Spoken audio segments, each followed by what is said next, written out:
काजी फायद ईसा एक इतनी बड़ी शर्मिंदगी बन चुका है कि पाकिस्तान के तूलो अर्ज में हर जगह से लोग लानत फरमा रहे हैं काजी फायद ईसा पे, और वो लोग भी काजी फायद ईसा पे लानत भेज रहे हैं जो माजी में उनके फैसलों के दीवाने हुआ करते थे। इसमें ना आसिम मुनीर साहब के लिए सीखने के लिए बहुत कुछ है। मैं आपको दिखाता हूँ। ताहिर अशरफी के बारे में एक क्लेम आया कि ताहिर अशरफी कहता है कि जी पहले भी कहा था कि ये जज नहीं, एक मनफी सोच का इंसान है। मुनाल केस के फैसले पे काजी फायद ईसा पे तबसरा किया। आसिम मुनीर साहब आपके बारे में भी ताहिर अशरफी एक दिन ऐसे ही कहेगा। ये मैं आपको बता देता हूँ कि ये चढ़ते सूरज को सलाम करने वाले मौलवी हैं। ये सलाम ठोकते हैं चढ़ते सूरज को। काजी फायद ईसा की मौजूदगी में ये उसके गुण गाया करते थे सारे लोग, और आज ये उसके खिलाफ गवाहियां देते हैं। कल आसिम मुनीर साहब आपको बंदा नहीं मिलेगा पूरे पाकिस्तान में जो खड़ा होकर ये कहे कि आसिम मुनीर एक ज़बरदस्त जर्नैल था, उसके कौम पे ऐसा नात है। आज भी आपको परवेज़ मुशर्रफ की हमायत में कोई ना कोई बंदा मिल जाएगा पाकिस्तान में, लेकिन आपकी हमायत में आपको कोई बंदा नहीं मिलेगा। ये नून लीग भी आपके खिलाफ, पीपल्स पार्टी भी आपके खिलाफ, ये मौलवी भी सारे आपके खिलाफ, जितने फतवे देने वाले लोग हैं वो सारे आपके खिलाफ होंगे। पाकिस्तान का बच्चा बच्चा आपके खिलाफ हो जाएगा। कुर्सी से उतरे तो सही जनाब। ये मकाफाते अमल है, ये ऐसे ही चलता है, ये होना ही ऐसे है। ये जो लोग आज जूते पॉलिश कर रहे हैं या जूता मुंह में दबाकर वो ये साबित कर रहे हैं कि हमसे बड़ा वफादार कोई नहीं है, आप देखिएगा कि फ्यूचर में मुंह लगाने वाला कोई नहीं होगा। जैसे डोनाल्ड ट्रंप के साथ भी यही होगा आने वाले दिनों में। लिहाजा इंसान को जब तक वो अपनी नौकरी पे रहे वो काम करने चाहिए जिन कामों से उसकी इज्जत रहे। अब काजी फायद ईसा के बच्चे, आने वाली नस्लें, या ये जो अभी जजेस दो नंबरियां कर रहे हैं, इन जजेस की औलादें, इनकी नस्लें आने वाले वक्त में कभी भी अपना तारुफ अपने बुजुर्गों के नाम के साथ नहीं करवा पाएंगी। इनका नाम हज़फ कर देंगे वो अपने तारुफ में से। वजह यह है कि ये निरी शर्मिंदगी है और कुछ भी नहीं है। जुल्फ़िकार दी भुट्टो को फांसी देने वाले जज की औलाद किधर है? कोई बंदा मिलता है आपको बड़े फख्र से बताता हुआ जी मैं उसकी औलाद हूं? कोई नहीं मिलता आपको। वजह क्या है? वजह सादी है कि वो ऐसा गंद मार के गए कि उनकी अपनी नस्लें उनको ओन नहीं कर रही। इस्लामाबाद हाई कोर्ट के एक जज ने अपने बेटे को बचाया। उसने 2 औरतें गाड़ी के नीचे देकर कुचल दी, मार दी सड़क के ऊपर। गैर कानूनी गाड़ी थी, लाइसेंस भी नहीं था, उसने मार दिया। वो बच्चा घर चला गया।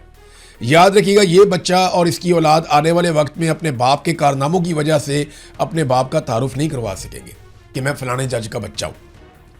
ये आप याद रखिएगा। जो भी इज्जतदार आदमी होगा ना मुस्तकबिल में, वो अगर इन जजों के खानदान से होगा तो इन जजों के साथ अपना तारुफ करवाने में शर्मिंदगी महसूस करेगा। नाज़रीन, बलूचिस्तान में देखें ना, जजेस इंसाफ देते होते तो ये हालत तो ना होती पाकिस्तान में। बलूचिस्तान में आज कितने दिन हो गए हैं वो लोग अपनी मैयतें लेकर बैठे हुए हैं प्यारों की। और ये प्यारे कोई ऐसे नहीं है कि राह चलते राहगीर हैं जो मारे गए, नहीं, सिक्योरिटी फोर्सेस के लोग हैं। ये तनख्वाह लेते थे सरकार से और ये अपनी जिम्मेदारी, अपनी ड्यूटी अदा कर रहे थे। इनको मदद नहीं दी गई, इनको हथियार और गोलियां नहीं दी गई, इन्हें मरने के लिए छोड़ दिया गया। ये लड़ते रहे और शहीद होते रहे, लड़ते रहे और शहीद होते रहे। अब वहां लोग लाशें लेकर बैठे हैं, 30 एहलकारों की लाशें, शदीद गर्मी है, लेकिन सियासतदानों के सीने में दिल ही नहीं है। अपोजिशन के लोग वहां जाते हैं, हुकूमत उनकी तरफ जाती नहीं, उनकी बातें नहीं सुनती। अभी ये सुलह कराने के लिए पहुंच गए एक तुर्की में, फील्ड मार्शल तुर्की में और वजीर आजम कतर में। उधर सुलह कराने पहुंच गए, इधर कश्मीर में आग लगी हुई है, बलूचिस्तान में आग लगी हुई है, तो कोई फिक्र नहीं इनको। और बीच जिधर तुम्हारी ड्यूटी है, जिधर तुम्हें तनख्वाह मिलती है, जिसकी वफादारी का हलफ उठाया हुआ है, उधर आग लगी हुई है।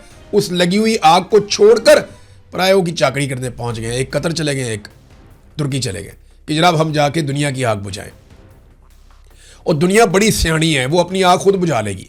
वो कैलकुलेट करके लड़ते हैं, उन्हें पता है कितना मुनाफा है, कितना नुकसान है, और वो जानते हैं कि उन्होंने कितनी लड़ाई लड़नी है। ना अमेरिका ने आपके कहने पे लड़ाई से रुकना है, ना ईरान ने आपके कहने पे लड़ाई से रुकना है।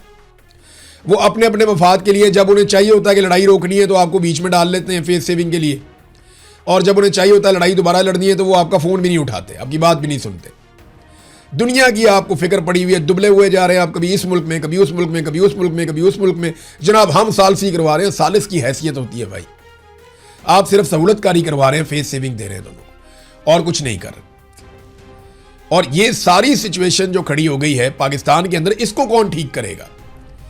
यानी उधर सबको मैं मिलने के लिए तैयार हूं, उसको भी मिलेंगे, उसको भी मिलेंगे, उसको भी मिलेंगे, तमाम फ्री कैन से बातचीत करेंगे। सूडान के अंदर जनाब हम जाके सुलह करवाएंगे, लेकिन बलूचिस्तान में जो हमारे अपने एहलकार शहीद हो गए, अब फर्ज करें ना, अगर ये एहलकार पाकिस्तान तहरीक इंसाफ के किसी जलसे की कवरेज करते हुए, उसको रोकते हुए या कोई नाका लगाते हुए किसी राह चलती गाड़ी के नीचे आके शहीद हो जाते ना, तो आंखों से अंगारे निकल रहे होते और एक कंधा होता वजीर आजम का और एक कंधा होता फील्ड मार्शल का। ये उस एहलकार के जनाजे को कंधा दे रहे होते और कहते कि हम पीटीआई को नेस्तो नाबूद कर देंगे।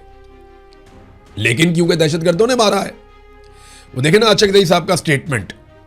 अचकजई साहब ने जो बात की है ये फेंकने वाली बात नहीं है, इसके ऊपर सबको गौर करना चाहिए। उन्होंने कहा जी वजीरिस्तान में वसाइल दरियाफ्त हुए, यानी वहां पे मादनियात निकली और उसके बाद वजीरिस्तान के लोगों को बेघर कर दिया गया और अब ज़राऊन के इलाके में लोगों को बेघर किया जा रहा है। ये बात जहां जहां पे मैं आपको थोड़े दिन पहले बता रहा था, आज अचकजई ने वही बात कर दी। याद रखिएगा ये जो अटैक हो रहा है ये पश्तून बेल्ट में हो रहा है, ये बलोच बेल्ट नहीं है।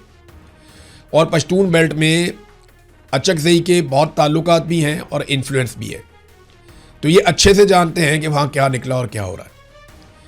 तो उन्होंने कहा जी वजीरिस्तान में जब वसाइल दरियाफ्त होते हैं या मादनियात निकलती हैं तो वहाँ लोग बेघर हो जाते हैं, ऑपरेशन शुरू हो जाते हैं।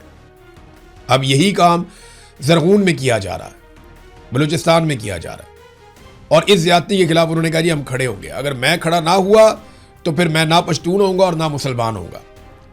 फजल रहमान साहब ने एक नुक्ता उठाया और बड़ा वैलिड पॉइंट है जो उन्होंने उठाया, कसूर वाले जलसे में ये मिस हो गया था। उन्होंने कहा जनाब हमारे मुल्क की हालत ये है कि हिंदुस्तान के साथ पूरी सरहद हमारी बंद है, कोई बातचीत, कोई तजारत, कोई चीज़ हम उनके साथ कर ही नहीं पा रहे, वो तो हमारा पानी भी रोक रहे हैं। अफगानिस्तान के साथ पूरी सरहद बंद है, मगरबी सरहदें भी हमारी बंद है, मशरकी सरहदें भी हमारी बंद है। ईरान के साथ हालात ऐसे हैं कि ना वो अच्छे हैं ना बुरे हैं। चीन अपना एतमाद पाकिस्तान से उठा चुका है। तो वो कहते हैं जी एक छोटा सा कॉरिडोर है जो अगर तजारत के लिए खुलता है अफगानिस्तान के साथ आपका, तो आपने उनको भी बंद कर दिया। हमने इनको धोखे दिए हैं, हमने इनकी सरमायाकारी का रास्ता रोका है। इस वक्त पाकिस्तान महसूर है, हुक्मरानों की पॉलिसियों के हाथों महसूर है और हुक्मरान इसलिए मजबूर हैं कि वो भी तो महसूर है, यानी हुक्मरान जो है उनके ऊपर कंट्रोल जो है मिलिट्री एस्टेब्लिशमेंट का है। ये तो सूरत हाल है बलूचिस्तान की और पाकिस्तान खित्ते में अकेला होता चला जा रहा है। ये जाके पूरी दुनिया से जपियाँ डाल रहे हैं, लेकिन यहाँ खित्ते में हमारी सिचुएशन क्या है कि हम ईरान के साथ पूरा बॉर्डर हमारा ऑलमोस्ट सील है, वहाँ से सिर्फ स्मगलिंग होती है। बलूचिस्तान के साथ पूरा बॉर्डर बंद है। चाइना जो है उसके साथ ताल्लुकात आपको आइडिया ऊपर नीचे होते रहते हैं। इंडिया के साथ आपका फड्डा है। देखिए अफगानिस्तान को 6 मुल्कों के बॉर्डर लगते हैं, किसी मुल्क में इतनी दहशतगर्दी नहीं है जितनी पाकिस्तान में है, तो भाई हमारे मुल्क में क्यों है? ये अफगानियों का इतना लंबा बॉर्डर लगता है जाके ईरान के साथ, ऊपर बाकी सारे मुल्क हैं, किर्गिस्तान के साथ लगता है, मेरे ख्याल में ताजिकिस्तान के साथ लगता है, और भी ममालिक हैं, चाइना, ये सारे ममालिक के साथ उसका बॉर्डर लगता है। दहशतगर्दी सिर्फ हमारे मुल्क में क्यों आती है, बाकी मुल्कों में ये दहशतगर्दी क्यों नहीं जाती? इस सवाल का जवाब है किसी के पास? मेरे पास तो नहीं है। अगर आइंदा कोई DG या SPR सब बुलाएं सहाफ़ियों को मिलने के लिए तो उनसे ये ज़रूर पूछें कि जनाब अफगानिस्तान में 6 मुल्कों का बॉर्डर है, सिर्फ पाकिस्तान में दहशतगर्दी होती है और हम कहते हैं जी अफगानिस्तान करवा रहा है और फितनातुल खवारिज अल हिंदुस्तान, तो हमारे पे ये क्यों हो रहा है, बाकियों पे क्यों नहीं हो रहा? ये सवाल पूछना चाहिए।